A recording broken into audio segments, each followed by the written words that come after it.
Hello everyone, very warm welcome in your channel Mass Teaching Guru. तो आज हम पढ़ेंगे what comes after number, what comes before number and what comes between number. आपको ये topic बहुत easy लगता होगा बच्चों को सिखाना, ओके, लेकिन आप बहुत सारे स्टूडेंट्स को सिखाने के लिए फेल भी हो जाते होंगे व्हाट कम्स बिफोर नंबर। तो हम व्हाट कम्स आफ्टर नंबर बहुत इजीली सिखा लेते हैं स्टूडेंट्स को, और व्हाट कम्स बिटवीन नंबर भी बहुत इजीली सिखा लेते हैं, लेकिन हम बिफोर नंबर नहीं सिखा पाते।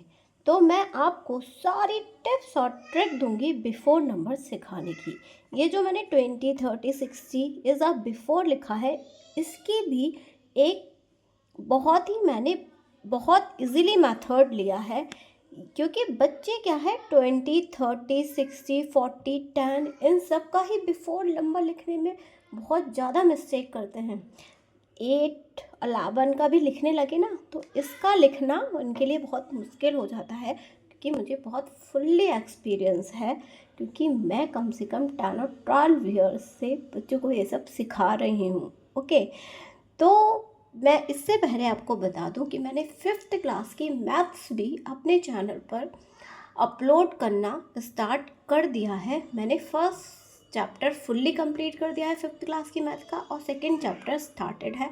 तो आप मेरे चैनल को अभी ज्वाइन कर लीजिए। आपको नर्सरी से लेके 6, 7, 8 तक सारी वीडियोस आपको मेरे चैनल पर मिलेंगी। तो आते हैं अपने टॉपिक्स की साइड कि व्हाट कम्स आफ्टर कैसे लिखते हैं। कि इजीली काउंटिंग होती है।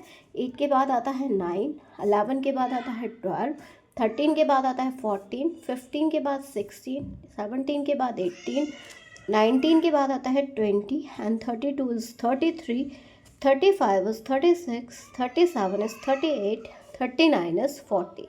जिन स्टूडेंट्स को काउंटिंग अच्छे से लर्न होती है आफ्टर नंबर लिख देते हैं। लेकिन मैं आपको एक सजेशन देती हूँ, पहले सिखाइए व्हाट कम्स आफ्टर, फिर सिखाइए व्हाट कम्स बिटवीन, उसके बाद ही व्हाट कम्स बिफोर को सिखाना चाहिए। तो 8 और 10 यानी कि काउंटिंग स्टूडेंट्स को आती है, तो 8 के बाद 9, 10, 11, 12, 13, 14, 15, 16, 17, 18, 19, 21, 22, 23, 26, 27, 28, 5, 6, 7, 1, 2, 3 इजीली आपको सारी काउंटिंग लिखकर दे देंगे। बट व्हाट कम्स बिफोर वो बहुत मुश्किल से कर पाते हैं। ओके, तो आप उनसे कहिए कि जो काउंटिंग थी, जैसे 8 से पहले की काउंटिंग हमें व्हाट कम्स बिफोर में लिखनी है। किससे? 8 के पहले की काउंटिंग। 8 के बाद क्या आता है? 9 आता है। ठीक है, तो काउंटिंग को अपने माइंड में क्या कीजिए, रिपीट कीजिए जस्ट अ मिनट। तो जब वो सोचेंगे, मीन्स सोच कर समझ कर लिखिए कि 8 से पहले क्या आएगा, इट्स अ 7, यानी कि 7, 8, 9, 10 तब काउंटिंग स्टार्ट होगी। 11 से पहले क्या आएगा, 10 आएगा। ओके, और मीन्स आप ये सोचिए कि 11 के बाद क्या आता है, 12 आता है। ठीक है, ये देखिए अपने माइंड में इस फिगर को बनाइए कि 11 के बाद 12 आता है और 11 से पहले 10।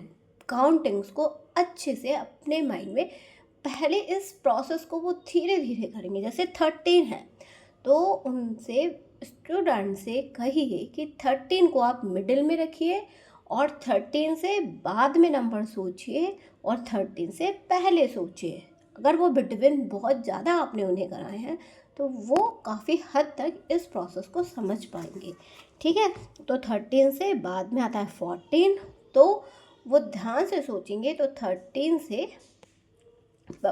उससे पहले आएगा 12। इस टाइप से आप उन्हें सब करा दीजिए, बट उन्हें 40, 20, 30, 60, 80, 90, 70 इसकी प्रैक्टिस उन्हें ज़रूर कराइएगा, क्योंकि इसे करने में उन्हें सबसे ज़्यादा डिफ़िकल्टी होगी। ओके, तो इस प्रोसेस को लगातार कराइए कि आप ये जो नंबर दिया हुआ है इसे हमेशा मिडिल में रखिए, और सोचिए कि 8 से पहले क्या आएगा और बाद में क्या आएगा, तो वो इजीली इसे प्रोसेस को कर लेंगे। Okay okay, thank you, bye bye.